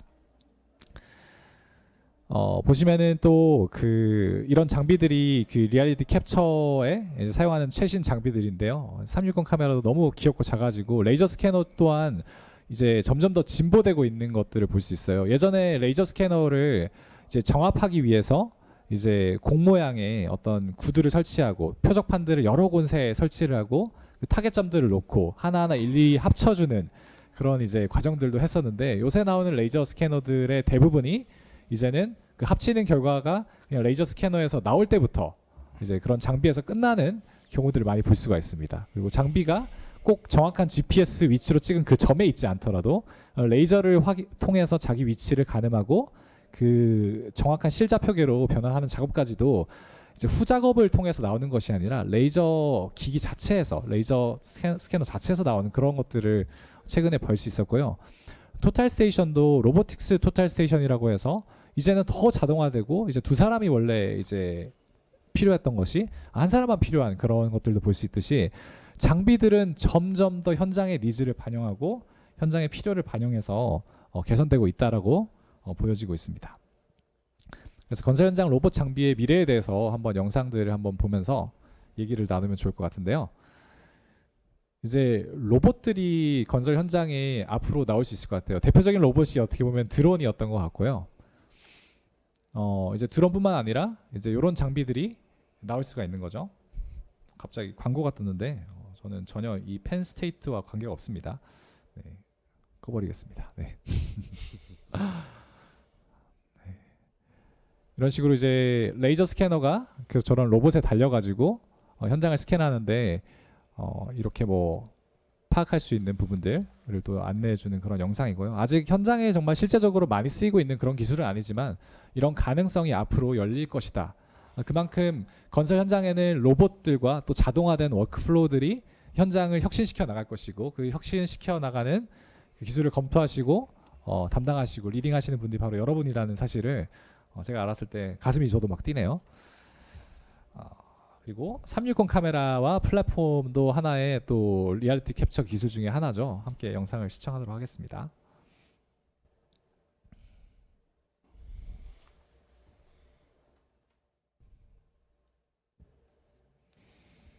그래서 아까 질문 중에 건축물 안에 있는 내부에 대한 이제 니즈들이 있죠. 시공을 하고 그 시공의 정확도 안에 있는 라인, 선 여러 가지 시공들이 또 건축물 안에서 일어나는데 드론으로는 조금 어렵지만 이제 이런 360 카메라나 카메라 그리고 이런 플랫폼들을 통해서 어떻게 보면 현장을 이렇게 또 가상화시킬 수 있고 그 현장 안에서 또 빔 모델과 함께 중첩해서 본다든지 옆에 나란히 놓고 본다든지 달라지고 있는 날짜들을 보고 또 이렇게 시공 오차가 난 부분에 이제 앱으로 찍고 사진을 찍고 이제 결과물들을 이제 입력을 해가지고 누구를 태깅하고 그것들을 이렇게 볼 수 있는 그런 인터페이스 또한 점점 갖춰진 플랫폼들이 점점 더 많이 나오고 있죠. 또 넘어가겠습니다. 그리고 또 최근에 아마 기사들을 통해서 좀 많이 봤을 것 같아요. 보스턴 다이내믹스라고 하는 완전 기술 기반의 로봇 회사였죠. 여기서 이제 스팟이라고 하는 상용화 로봇을 처음 내놨습니다. 그래서 이 로봇을 사족 보행 로봇이라고 하고 이 사족 보행 로봇을 가지고 이제 기술 검토를 했던 얼리 어댑터들이 또 이노베이터들이 현장에도 계십니다. 그래서 이런 부분들을 함께 영상을 또 통해서 어떤 게 또 가능한지 또 앞으로 가능할 것인지를 한번 볼 수가 있을 것 같은데요. 또 이 기술을 또 실제로 직접 검토하셨던 또 분이 또 여기 패널에 또 계시니까 한번 그 패널의 이제 의견을 통해서 한번 이 기술이 어느까지 왔고 어디까지 자동화할 수 있고 또 한계는 무엇인지를 한번 또 보면은 또 좋은 시간을 가질 수 있을 것 같습니다. 이제 이렇게 아까 보셨던 이제 장비 중에 로봇이 땅에 기어가는 로봇은 계단의 폭이 높으면 사실 못 올라가죠. 근데 이 사족 보행 로봇은 이렇게 계단 올라가는 모습들을 이렇게 데모 영상으로 보여주는데 제 생각에는 좀 어려워 보여요. 저렇게 장애물이 있고 하면은 넘어질 것 같고 좀 잘 안 넘어지고 이렇게 가는 게 되게 신기해 보입니다. 이제 저 로봇에 이제 카메라, 360 카메라, 일반 카메라, 레이저 스캐너 이런 장비들이 담아지는 플랫폼의 개념이고요. 로봇 자체가 뭘 하는 게 아니라 로봇은 그런 센서들을 정확한 위치에다가 데려주는 이제 역할을 하는 거죠. 드론도 마찬가지죠. 드론도 하늘에서 이제 내가 원하는 센서들을 정확한 위치에 가져가고 공간의 제약 없이 이제 찍을 수 있게끔 해주는 그런 도구고, 요거는 이제 땅에 붙어서 이런 현장들을 건축물 내부까지도 갈 수 있는 그런 기술로 보여집니다. 이렇게 건설 현장을 내려가는 계단을 내려가는 모습도 보이고요.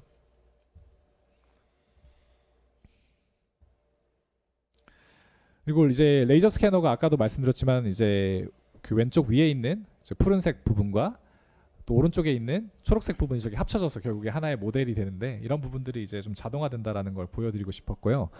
또 프로메티우스라고 하는 영화를 또 시청하신 분들이라면 이 장면이 되게 기억에 남을 거예요.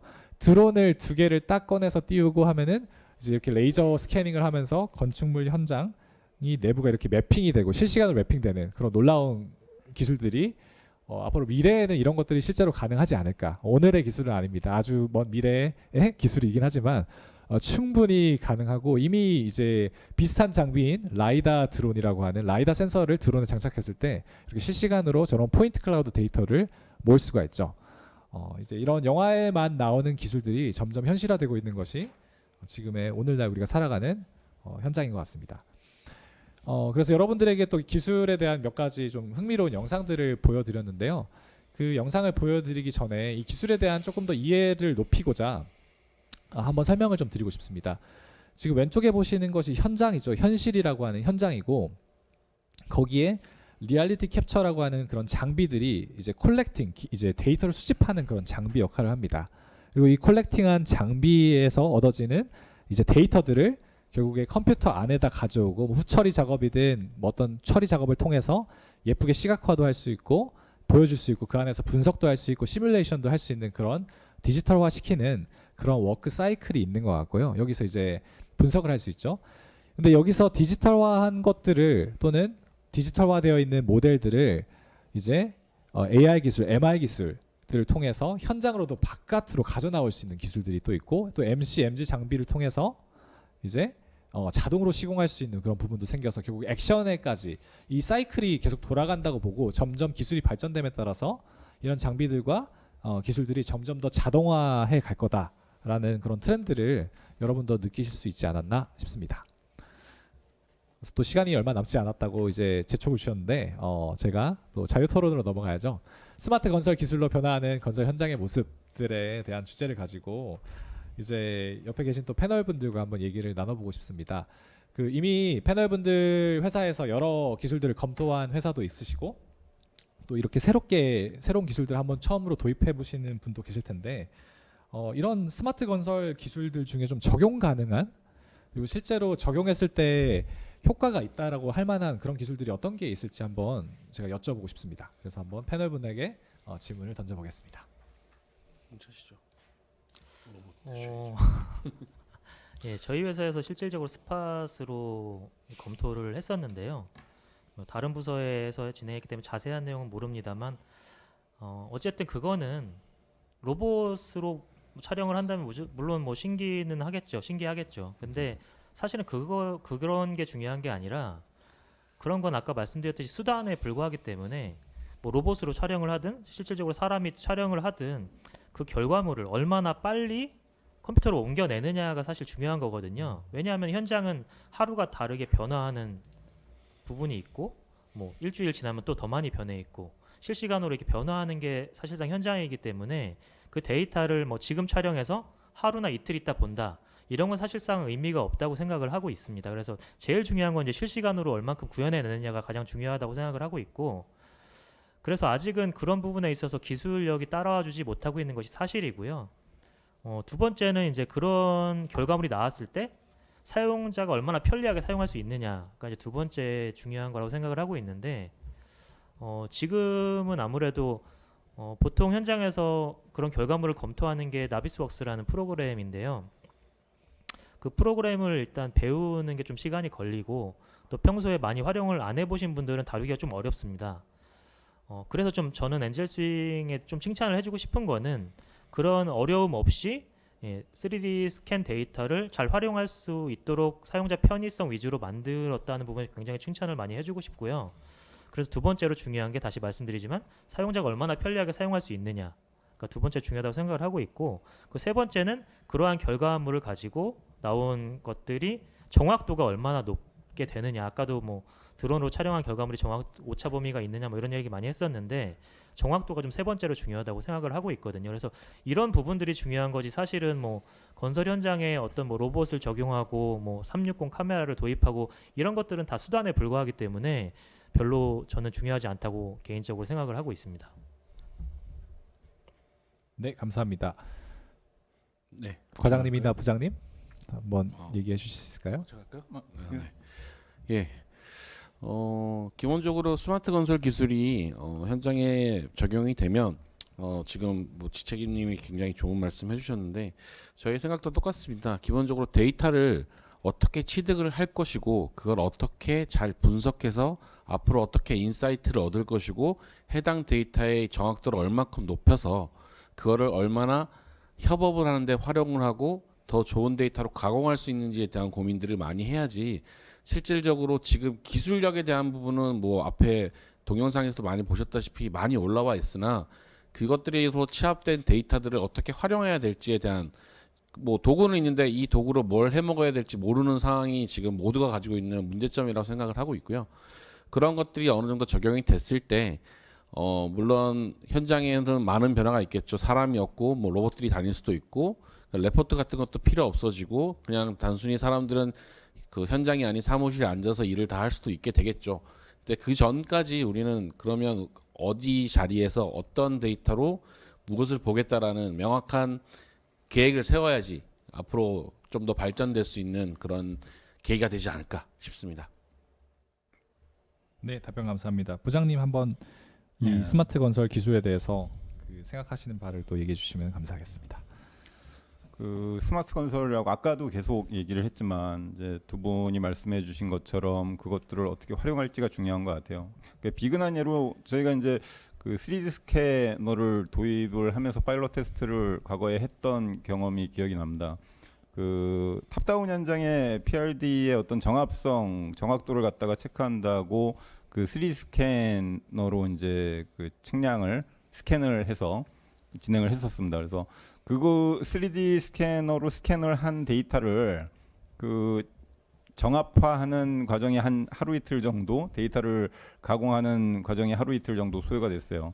그 한 하루 이틀 정도 소요가 돼서 그 좀 오차가 있는 부분을 갖다 현장에 피드백을 주기 위해서 가지고 현장에 갔을 땐 이미 그 오차를 현장에서 다 인식을 하고 다시 다 수정을 해놓은 상황이었습니다.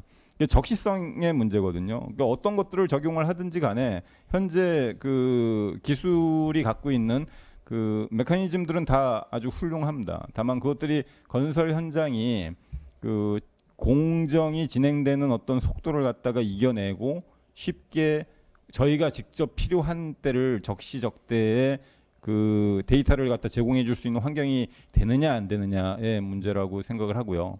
더군다나 이제 그런 것들이 없을 때는 그 과거에 이제 광팍이라든가 이런 이제 전통적인 방법에 의해서 검측을 하고 공사 관리를 해 나갔겠죠. 하지만 이제 향후에 그런 것들이 IT 기술이 이제 발달이 돼서 손쉽게 데이터를 처리해서 피드백을 받을 수 있는 환경이라고 하면 분명히 저희의 업무 생산성이 극대화될 수 있는 손쉬운 방향으로 갈 것 같습니다. 그래서 그 제가 갖고 있는 생각은 이 스마트 컨스트럭션 관련해서 여러 가지 기술들이 있지만 기존에 저희가 해오던 어떤 익숙함을 편리함으로 그리고 쉽게 그 대체해주지 않는 한 저희 건설 현장에 접목될 수 있는 기술이라고는 저는 생각하지 않습니다. 예, 저희가 이미 과거에 전통적으로 해오던 생산 방식, 익숙한 방법을 쉽게 대처해 줄 수 있는 어떤 기술들이 그 향후에 어떤 생산성에도 그리고 발전성에서도 기여하는 기술이라고 저는 생각을 하고요. 그런 차원에서 여러 가지가 지금 시도되고 있는 것 같습니다. 그래서 그렇게 시도되는 것 중에 들어오는 어떤 피드백이나 활용성에 대한 가능성은 조금 더 다른 기기보다는 좀 열려 있다고 판단이 되고요. 더군다나 좀 진입 장벽이 좀 낮습니다. 다른 프로그램 같은 거 스마트 컨스트럭션 관련해서 이제 3D 스캐너 같은 경우도 거의 1억대에 가까운 기기값을 지불해야 하고요. 그 스캔하는 그 기능보다도 데이터를 가공하는 트램블이라는 프로그램을 이용해서 이제 가공해야 되는 것도 전문적으로 공부를 한 6개월에서 1년 정도는 학습을 해야 자유롭게 데이터를 가공할 수 있는 정도의 조금 어려운 기술이라고 저는 인식을 하고 있습니다. 그래서 전문 인력이 필요한 게 사실이고요. 그에 비해서 들어오는 진입 장벽은 상당히 좀 낮은지라 뭐 기술이 더 비약적으로 발전을 해서 스캐너도 손쉽게 드론처럼 이용할 수 있다라고 하면 저희 업무 생산성을 그 기존에 해오던 방법들을 대체할 수 있는 어떤 컨텐츠들을 가지고 있다라고 하면 접목할 수가 있겠죠. 근데 앞으로 이제 그런 부분에 대해서 그 IT 업계에서는 굉장히 많은 노력들이 이루어지고 있는데 스스로 엔지니어 건축을 담당하고 있는 건축 엔지니어로서는 자꾸 그런 부분에 대해서는 좀 반성하는 것 같습니다. 우리가 스스로 그런 것들을 어떻게 활용할지가 아직 준비가 덜 되어 있지 않은가 그런 생각을 좀 하게 되는 것 같습니다. 네, 세 분의 그 주옥 같은 발언을 통해서 여러 가지 좋은 내용들이 많이 나왔습니다. 특히 제가 좀 정리해 본 거로는 이제 데이터의 활용에 대해서도 얘기를 해주셨고요. 또 익숙함을 물리치는 편리함, 쉬움에 대해서도 언급해 주셨고, 또 속도와 적시성, 그리고 무언가를 대체함, 그리고 정확도, 정말 중요한 키워드죠. 이런 부분들이 현장 가상화 기술의 어떻게 보면 미래에 이제 꼭 달성해야 되는 그런 KPI들이 아닌가라고 저희가 생각이 됐었고요. 정말 시간이 조금씩 지나고 또 그 시간이 지남에 따라 정말 많은 엔지니어 분들의 노력에 의해서 이제 새로운 장비 그리고 더 정확한 기계 그리고 기술들이 탄생하고 있는 것 같습니다. 이런 기술들의 발전 방향을 봤을 때 저는 충분히 건설 현장의 미래가 더 디지털화되어 있고 그것을 통해서 의사 결정을 내릴 수 있을 정도의 분석이 가능하고 이런 시대가 저는 열릴 거라고 저는 믿고 의심하고 있지 않습니다. 여러 가지 중요한 내용들 중에서도 엔젤 스윙에서도 정말 이번 토론을 통해서도 많이 배웠던 것 같은데요. 그 편리함과 쉬움 그리고 정확도 여러 가지 그 중요한 키워드를 저희가 달성하기 위해서 저희 엔지니어링 팀과 제품팀 그리고 모든 회사의 구성원 일동이 당연히 노력을 하겠다라는 그런 다짐을 드리고요.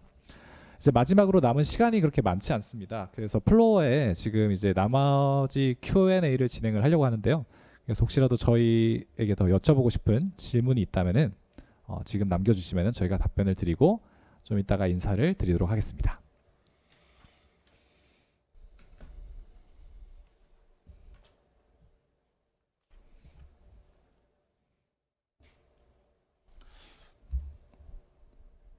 네, 질문이 없는 것 같습니다. 네, 질문이 없어서 네, 다시 네. 한번 Q&A 시간이니까 궁금하신 점을 채팅창에서 남겨주시면은 저희가 관련해서 답변을 드려보도록 하겠습니다. 뭐 일단은 질문이 없으니까 질문하실 동안에 제가 조금 더 그냥 제 썰을 조금 풀자면은 그 현장에 이렇게 새로운 기술을 전파하고 도입시켰을 때 그 현장에 계신 분들의 반응을 보는 것이 상당히 즐거운 일이었어요.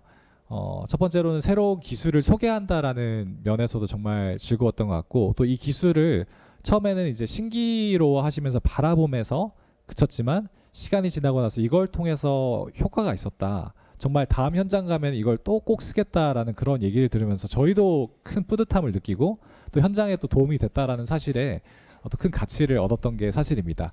이제 이런 현장들이 점점 더 많아지면은 저는 좋겠다는 생각이 드는데요. 그 와중에 또 질문을 올려주셔가지고 질문에 대한 답변을 한번 해보겠습니다.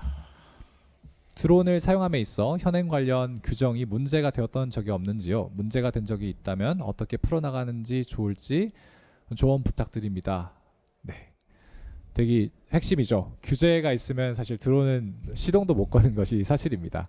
그래서 이 규제와 관련된 아마 내용에 대해서는 한 번도 저희가 오늘 세션에 다루지 않았는데 혹시 담당하셨던 이 패널 분들 중에서도 좀 현장 중에 좀 날리기 어려웠던 현장, 또 비행 금지 구역이라서 좀 별도의 어떤 조치를 했던 현장들이 있다면은 좀 조언을 구해도 좋을 것 같습니다. 한번 그 질문을 토스해 보겠습니다. 제가 먼저 답변을 좀 드리면, 네. 드론을 비행하는데 저희가 이제 어플이 있잖아요. 그 어플 가지고 드론 플라이라는 어플을 저는 사용을 하는데요. 그 플라이를 보면은 이제 관제권인지 비행 금지 구역인지 나옵니다. 그 사전에 그 드론 비행 신청을 하면 그 허가제가 아니라 신고제인 걸로 알고 있고요. 그 담당 관제권에서 사실 확인을 하고 대부분은 다 허가를 해줍니다. 그 보통은 이제 그 웹사이트 상에서 신청을 하는데요. 한 달 정도의 이제 기간을 설정을 하고 자유롭게 날릴 수 있게 되는데 어느 뭐 특정 지역은 시간과 날짜까지 이제 확정을 해서 신청을 하라라고 피드백이 오는 경우도 있었습니다. 그래서 그렇게 해놨었으나 실질적으로 일정상 정해진 시간에 비행하지 않고 운영은 좀 했었고요. 이게 공중파가 아닌지라 좀 사실대로 말씀을 드리겠습니다. 더러는 비행 관제권이라 하더라도 저희가 이제 150m 이하에서 촬영을 해야 하는 상황에서는 신고 없이도 운영을 해본 적이 있습니다. 그리고 이제 뭐 타사에서도 답변을 드리겠지만 군 통제에 관련된 사항에서는 해당 그 군에서 이제 비행 결과나 그러니까 촬영 결과물을 확인하기 위해서도 나와서 모니터링하는 경우가 있는데요. 지금 뭐 이제 정권이 바뀌고 시대가 바뀌어서인지는 모르겠지만 어떤 그런 규제들이 예전에 비해서는 많이 완화되고 있는 걸 몸소도 좀 느끼고 있는 상황입니다. 예.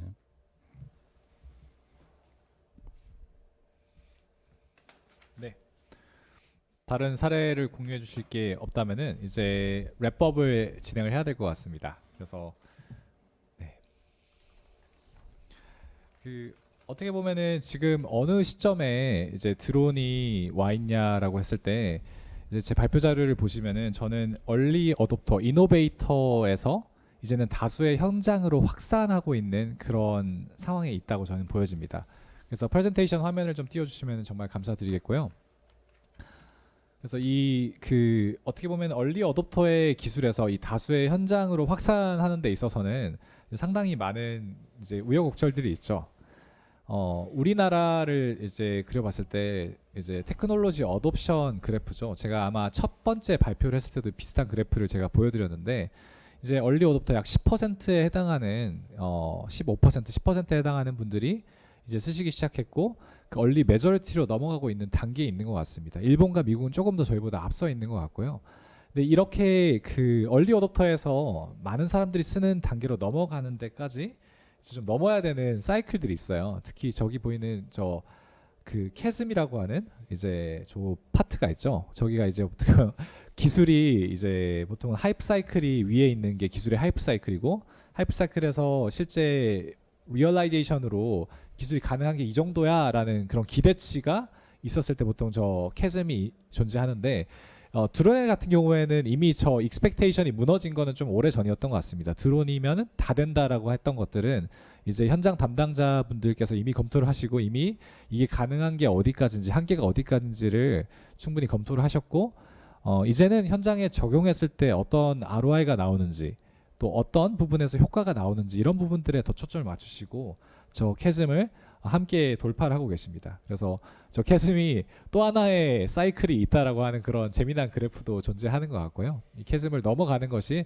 또 엔젤 스윙도 풀어야 되는 부분이고 또 현장에서 이제 또 본사에서 우리 현장에 도입을 했을 때 정말 현장을 도와줄 수 있고 또 효율화할 수 있는 그런 기술들을 검토하고 도입시켜서 확산시키는 그런 기술의 전도사 역할을 하시는 분들에게도 같이 해당하는 일이 아닌가 싶습니다. 그래서 저는 그 뭐 성공적인 기술 적용과 확산을 위한 마지막 제언을 좀 드리고 싶은 거는 이제 여러 가지 얘기 중에 테크놀로지, 피플, 프로세스라는 어떻게 보면 좀 이제 클리셰한 용어들이 있죠. 근데 기술은 정말 기술을 잘 선택하는 것, 적절하게 적합한 기술을 알맞은 기술을 선택해서 그 현장의 문제를 풀어가는 것이 상당히 중요한 요소라고 말씀을 드리고 싶고요. 뭔가 본인 사업장과 본인 현장에 맞는 목표를 정확하게 세우시고 이 기술을 도입하시는 게 너무 중요하다라는 것들을 여러 현장에 도입을 해보면서 저는 느꼈습니다. 또 결국에는 사람이죠. 사람이 이 기술을 운영을 하는 거고 이것에 정말 참여하고 즐겁게 행할 수 있고 이것을 통해서 배워가고 익히고자 하는 그런 담당자를 찾아내는 것이 또 기술 전도사님께서 하셔야 되는 그런 분들 역할이라고 저는 생각하고요. 또한 확장하는 단계에서는 영향력 있는 사람들이 이런 기술에 대한 인식을 가지고 알고 있는 것도 상당히 중요한 것 같습니다. 또 하나는 프로세스, 많이 간과하는 부분이죠. 사실 오늘 얘기 나눈 것 중에 그 SOP에 대한 얘기를 한 번도 해본 적이 없어요. 스탠다드 오퍼레이션 프로시저의 약자죠. 결국 이런 드론이라고 하는 게 현장에 여러 개 적용된다면은 그런 SOP 문서도 있어야 되고 그것들에 대한 매뉴얼 또한 이제 기술 도입 담당자들이 고민과 고민 끝에 함께 만들어 나가는 그런 작업들도 해야 되는데 이런 프로세스를 만드는 작업 이것들을 주기적으로 습관화할 것이 정말 필요해 보인다라고 저는 말씀을 드리겠습니다. 근데 이것을 너무 다 하려고 하시면은 너무 힘들어요. 저는 현장에서 너무 많은 것들을 하려다가 드론으로 힘들어하는 현장을 여러 개 목격을 했었고 그 현장에 제가 들었던 조언은 한 번에 한 단계씩 진행하자. 하나씩 보면서 이걸 통해서 성과를 무조건 내려고 악을 쓰는 것이 아니라 이 기술 자체가 어떨 때 활용되는지 한번 관찰해 보자라는 시점으로 저희가 갔더니 그 현장에서 다음에 만났을 때는 너무 웃으면서 너무 감사해하면서 현장의 분들을 제가 만났던 기억들이 있습니다. 그래서 그 기억들을 여러분들이 드론이라고 하는 기술을 여러분의 현장에 적용할 때도 동일하게 적용했으면 좋겠고 현장에 계신 그 담당자의 역할이 너무나도 중요하고 그 담당자가 충분한 모티베이션과 그걸 가질 수 있도록 이 기술이 하나의 일이 추가되는 것이 아니라 그 일을 줄여줄 수 있고 현장을 효과적으로 하고 앞으로 나아갈 그런 비전들을 보여주는 것이 또 여러분들이 해야 되는 일이 아닌가 싶습니다. 이상으로 그 저희가 그 이 세션을 이제 랩업을 해야 될 것 같은데요. 장작 5회차에 걸치는 이 시간 동안 꾸준히 참여해 주신 여러분들에게 정말 진심 어린 감사의 말씀을 드리고 또한 오늘 바쁘신 와중에도 이렇게 와주신 세 분의 패널 분들에게 정말 감사의 인사를 제가 대신 전달 드리겠습니다. 마지막 패널분들의 이제 오늘의 세션의 소감을 한 마디씩 듣고 내용을 마치도록 하겠습니다. 그래서 간략하게 각 30초씩만 소감을 듣고 진행하도록 하겠습니다. 네, 책임님부터 먼저 말씀해 주시면 감사하겠습니다. 네. 오늘 다른 분들하고 이제 스마트 건설 관련해서 많은 얘기를 나눴는데요. 기존에 저 혼자 생각했던 것만 가지고 있었는데 다른 분들의 의견을 들어보니까 앞으로 이제 어떻게 해나가야 되겠다라는 생각을 하게 됐고 전문가가 아닌데도 이렇게 참여해 주셔서 저의 의견을 들어주셔서 매우 감사드리고요. 앞으로도 저희 회사의 이제 스마트 건설 관련된 기술 선도에 앞장서도록 하겠습니다. 네, 감사합니다. 네, 오늘 재밌는 시간이었고요. 좀 더 많은 얘기를 할 수 있을 거라고 생각을 했는데 생각보다 두 분 말씀도 잘하시고 해가지고 많이 배우고 간다고 생각하고 있고요. 다음에도 좋은 기회가 있어서 서로 많은 이야기 나누고 의견을 나눌 수 있는 또 그런 시간이 마련됐으면 좋겠습니다. 감사합니다. 예, 뭐 전문가라고 해서 초청받았다고는 생각하지 않고요. 그냥 먼저 이런 것들을 좀 접한 사람으로서 참석을 했다고 생각을 합니다. 한 20년 건설을 하면서 늘 아쉬운 부분이 저희가 좀 늦게 반응하는 부분이 없잖아 있었던 것 같아서 최근에 많이 반성하고 있는데요. 여러분들도 같이 뭐 이번 시간을 계기로 스마트 컨스트럭션 관련된 여러 분야에 대해서 뭐 저희가 사전에 좀 공부할 수 있는 그런 마인드 함양 됐으면 좋겠다는 생각이 드네요. 감사합니다. 네, 어떻게 보면은 이제 각 서로 경쟁을 하시는 구도에 있는 이제 각 산업에 있는 분들이 오셔서 이 기술에 대해서 얘기를 하고 기술에 대한 경험을 나눈다는 것은 좀 이례적인 일인 것 같습니다. 그렇지만 함께 동참해 주신 이 세 분에게 너무나도 감사의 말씀을 드리고, 이분은 각 사회를 어떻게 보면 대표해서 오신 건 아니고 이제 각 사에서 이런 스마트 건설을 담당하시는 분으로서 그 경험을 여러분들과 공유하고 이 산업을 이끌어 가시기 위해서 어떻게 보면은 이 자리에 나와 주셨다고 저는 생각하고요. 그래서 정말 더 감사의 말씀을 드리고 싶습니다. 이상으로 저희의 5회차 웨비나를 마치도록 하겠습니다. 다음번 웨비나도 이제 앞으로 또 계획을 할 건데 내년에도 정말 기대를 해주시면 감사드리겠고요. 더 풍부한 콘텐츠와 현장 적용 사례, 이노베이션 사례들을 이미 이노베이팅을 하고 계신 여러분들과 함께 다음에도 만나도록 하겠습니다. 진심으로 감사드리겠습니다. 감사합니다.